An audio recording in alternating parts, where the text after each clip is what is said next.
ODTV. ODTV. ODTV. ODTV. ODTV. ODTV. ODTV, online dialogue television. I got the crew with me and we're just discussing, is the world actually getting more violent and more terrible, or is it just the fact that we have more evidence? As you can see, obviously, that the world is heading to hell. Look at the way people are. Look at the way people interact. And there's evidence, right? And people think I'm a cat, right? So is the world getting more violent, or is it just the fact that we have more evidence of all the madness that's going on? So, discuss. Go. Alan.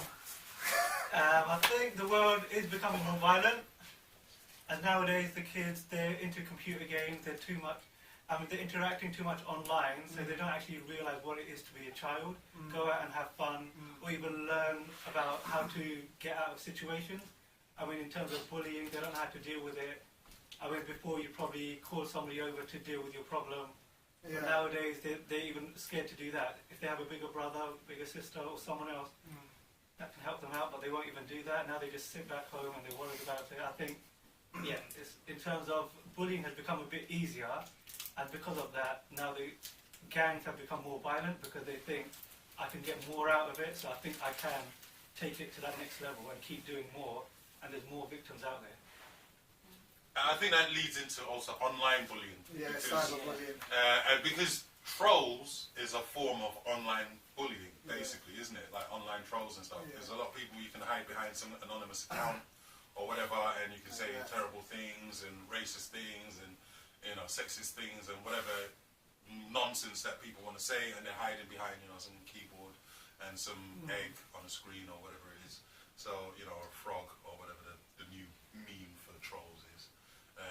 So I personally think I'm not overly convinced that the world is definitely getting more violent. I think it's mostly an aspect of we do have more evidence of a lot of the madness that happens to people personally. But that's what I think. Does anyone disagree? Oh, please. Okay, I think that if the world is violent, it's not because of tools like the internet or anything, it's because of humans. And I don't think the world gets more violent. I think it's just humans have always been this way. They can be really nice and sometimes they can be jerk. It depends on the environment. As for me, I always lived in Europe and the environment is really peaceful. So I feel like compared to the past and what happened in Europe in the past, it's definitely more peaceful. But then you can find another region in another place of the world where there's just violence and people are confronted, like they're facing that every day. So of course they're more tolerant to violence and they can go further in this bias. But yeah, that's it. But in terms of Europe, no, it's a lot better. It's definitely a lot better than anything. Like bullying isn't what happened in the past, where everybody gathered in the central, in the middle of a square, and just to look at people, getting guillotined. All this stuff, Yeah, I'd agree. I'm liking them. Yeah, of course it is, man. It's getting less violent, like in Europe, definitely. Like, And do you think it's before everyone used to have a sword, and you wouldn't just have an argument. There was no police. If you had an argument, man, you're dead, or he's dead, and you move on. And then we'll be like, who killed Fred? And we'll go, we don't know. There's no police. Well, it was more accepted that if you got into an altercation, you were more. It was more valid that you and that person would have a duel to the death, and then someone dies, and the other person doesn't, and Or Colosseums, when they made people fight lions and stuff. Like we would do that now. We wouldn't even put that on TV. Our furthest thing is UFC. That's our furthest thing. Yeah. Exactly. Yeah. And they always live, usually. Yeah, pretty much. I think that what we can wonder is if we might be able to come back in a more violent state, or if where we are now is an evolution and it's something that we just got now and we can keep it. But websites like World Star Hip Hop, for example, where there's all kinds of videos of all kinds of crazy stuff that happens all around the world. mostly in America though. Let's keep it real. Like what?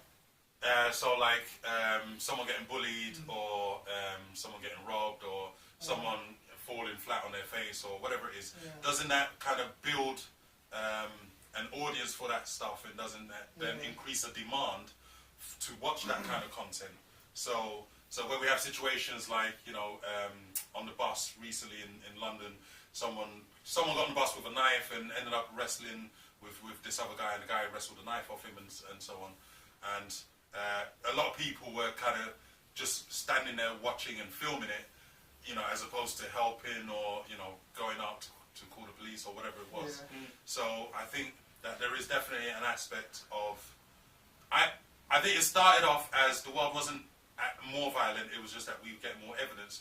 But because more evidence is being gathered, that is building an audience to watch that kind of content, and then therefore some people are going out and looking for that or instigating that themselves so that they can film it and put it on their YouTube channel. I think that's also a bit of voyeurism, because sometimes, like, Yeah, if people can't actually have those disputes with somebody else due to whatever reason, then they almost love the viewing of it in like watching these things on World Star Hip Hop and things like that. Yeah. But also that reminds me of like Don't Flop TV, which is a creative platform, I would say, in battling, which is a hip hop element, but in a creative way where you outdo your opponent by insulting, putting them down, but in a creative way, like they're all In a more intellectual friends way, yeah. before and after it and all that. But I don't like. I'm only using that as an example in the contrast in regards to, like, okay, let's see Mike Tyson, for example, smashing somebody in 2 rounds. Now it's the UFC. You know what I mean? Like that way of. Well, I'll go back to my original point. How when we watch those videos, like on World Star Hip Hop, so I see this guy, he's overweight, he gets picked on by this skinnier guy, and then like he doesn't do anything. The skinny guy keeps hitting him or whatever, and in the end, like this overweight guy just like rock bottoms him or tombstones him or whatever. I don't think it was a guy. I think that was in the school or something. Yeah, it's in the school. Yeah, it's a real story. Yeah, but then people go out and actually make these videos to create conflict. I think we're in even though Europe might be in a more peaceful phase of its history now, comparison to the past, I think we're in a conflict society where we like conflict driven. Yeah, where we like that. You know, we love to see someone getting battered, you know, or someone like on the bus getting whatever, beaten up and this and that. So, and again, I think that's because like we're not able to, or a lot of people don't go out picking fights specifically. Do you know what I mean? So then we like to watch it in other ways. So we're like, yeah, I've got my fill, I've got my kicks by watching someone else getting beaten up. But I think it's very natural. Like there was if you put references always in your videos, I have to find it again. But there was like a study or something like that, or maybe it was just a psychologist in a theory, and he said that we always need a bullied in a group, and the bullied help the group to be sane and efficient. The bullied or the bullied, yeah. And because like it just helped cohesion in the group. It's like there's always one guy to pick on, exactly, or like because a fall guy or helps something. people to gather together and just have one thing to think about together. Yeah. And it's something very natural actually. So it's not something we can eradicate because it's wrong. No, but I don't think if that happened, then like each individual's really getting valued for who they are. Like if there's always one in the group that's getting picked on, then they're not really seeing them beyond their whatever it is. They're I don't know if they've got a tick or whatever.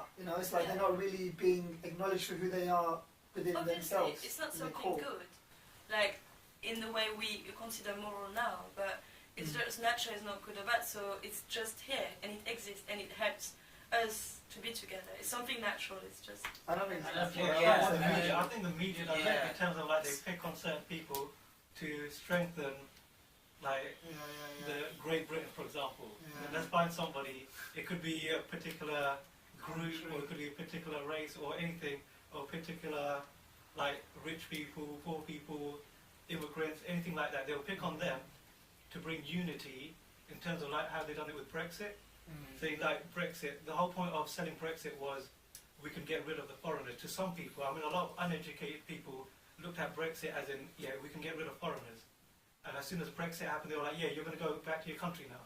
Saying things like that, but that brought all the racist people together. I think in terms of, it is natural human behaviour where they do that kind of thing. It's all like all the primitive behaviour out of people, hasn't it? Brexit now, that's why we get so many race crimes. Fights going on, like America as well, after Trump got elected, we had a massive increase in, you know, in attacks and stuff, you know.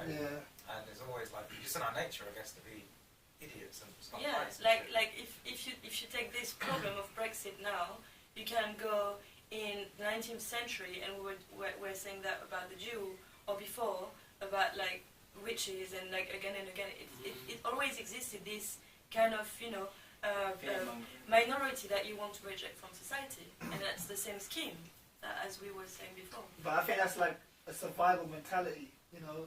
It's almost like a prehistoric way of living. Like, you know, you need to, you know, fight or like. Well, there's an element of like the strong and the weak, innit? Yeah, like trying to separate those two elements. Yeah, it's always defense mode, isn't it? Like I'd say in the history but that's our old school way of still behaving then. If we're still kind of doing things from dinosaur times, like, isn't it time to be more like in our peaceful nature?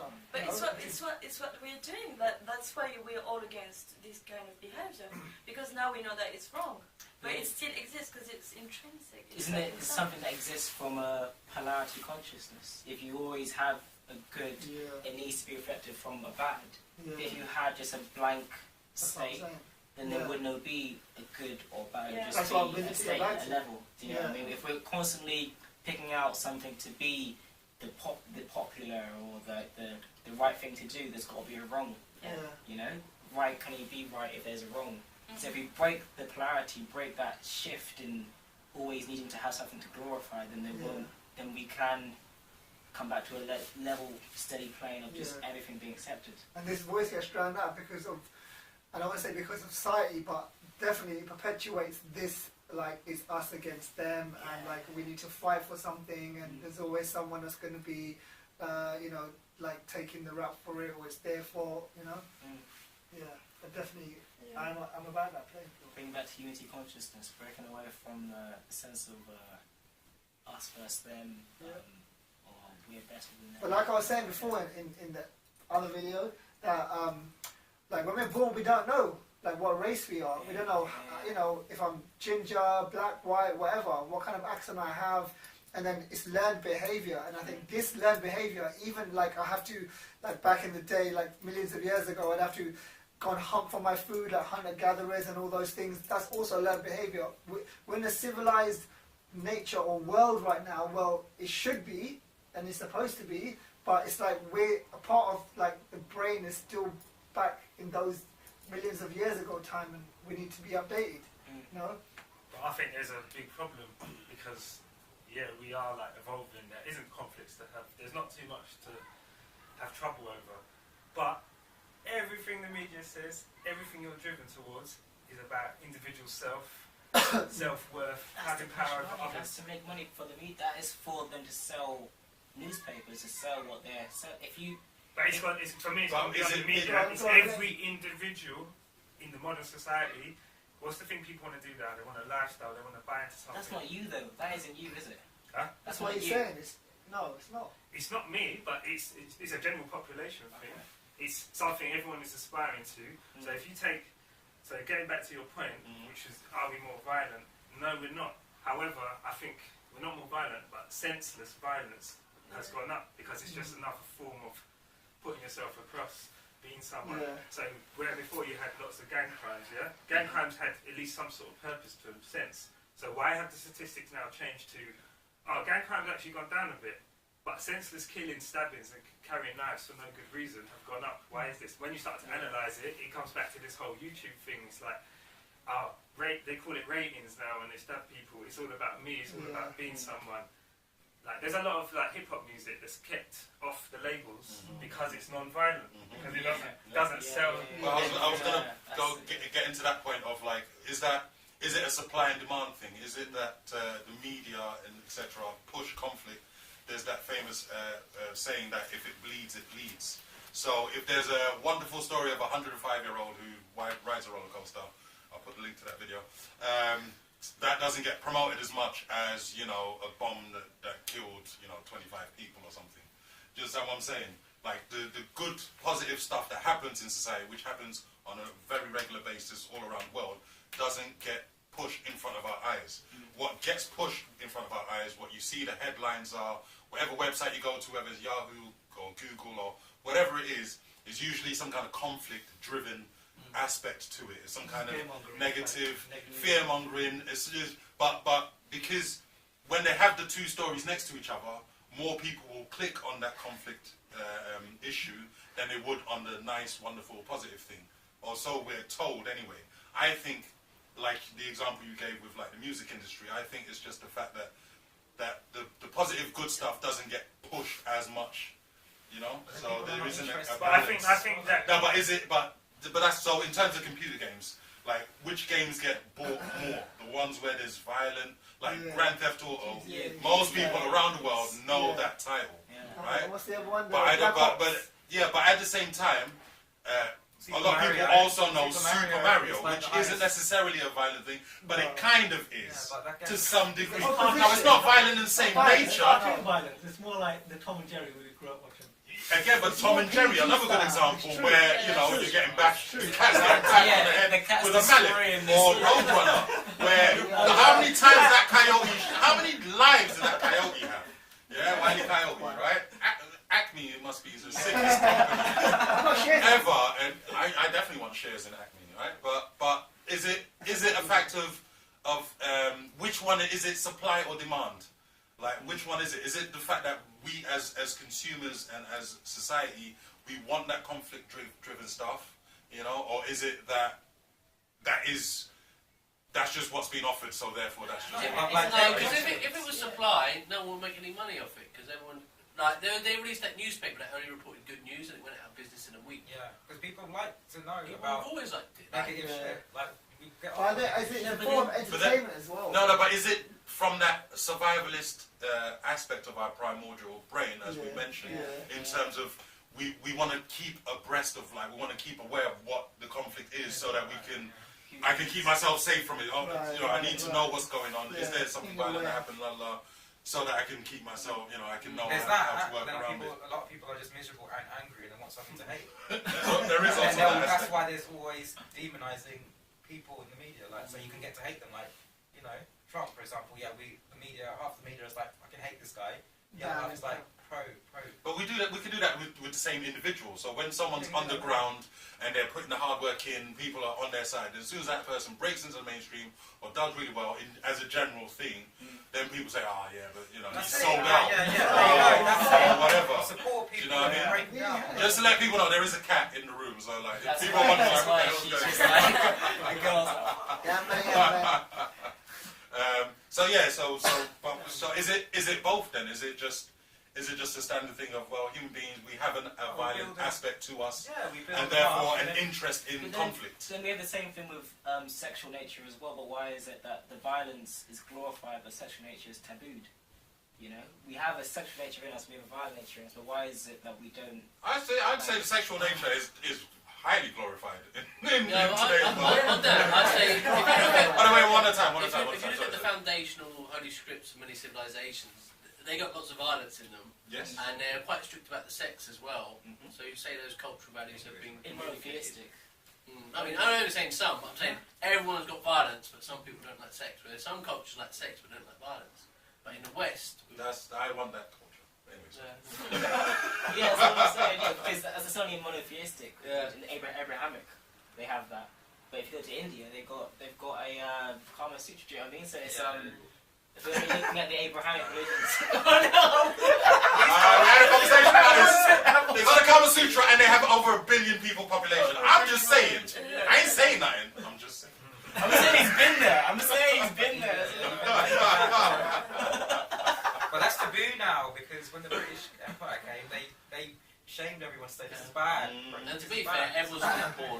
Everyone looked at dirty words in the dictionary when they were growing up. You know, like, even if there was no porn.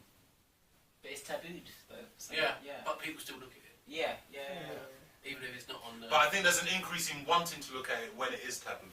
Yes. Wanting, you know, it's there's like an aspect. forbidden. It's like, look, when you tell the child, don't put your hand, don't touch the radiator because it's too hot and you'll burn yourself. There's an aspect of human nature that's curious, and we want to know what that danger is. We want to experience it, so that, like I said, there's an aspect to us that's like, I need to survive. So in order to survive, I need to know what the danger is, so that I can prepare myself for that next time I do come across it. Do you understand what I'm saying? So it is a bit of a, I don't know if it's contradiction or, you know. It's a stressful life though, isn't it? Because you're living on the edge the whole time. You're basically going to be killing yourself. You're going to be aging, your body's going to rot. That's true. There's some people that live in peaceful countries, like you're saying in Europe, everyone else is a bit more relaxed. And when things like that happen, they react in a better way. So they're more relaxed about what really happened. Whereas people in this country, not in this country, like in other parts of the world, they react to certain incidents in a really bad way and start fear-mongering because they're in panic. It's like severe levels of terrorism or things going on, whereas in other countries they react more positively. When we had 7/7 in this country, everybody else the next day just got on like nothing happened. So even though we face the difficulties of today and tomorrow, I still have a dream. It is a dream deeply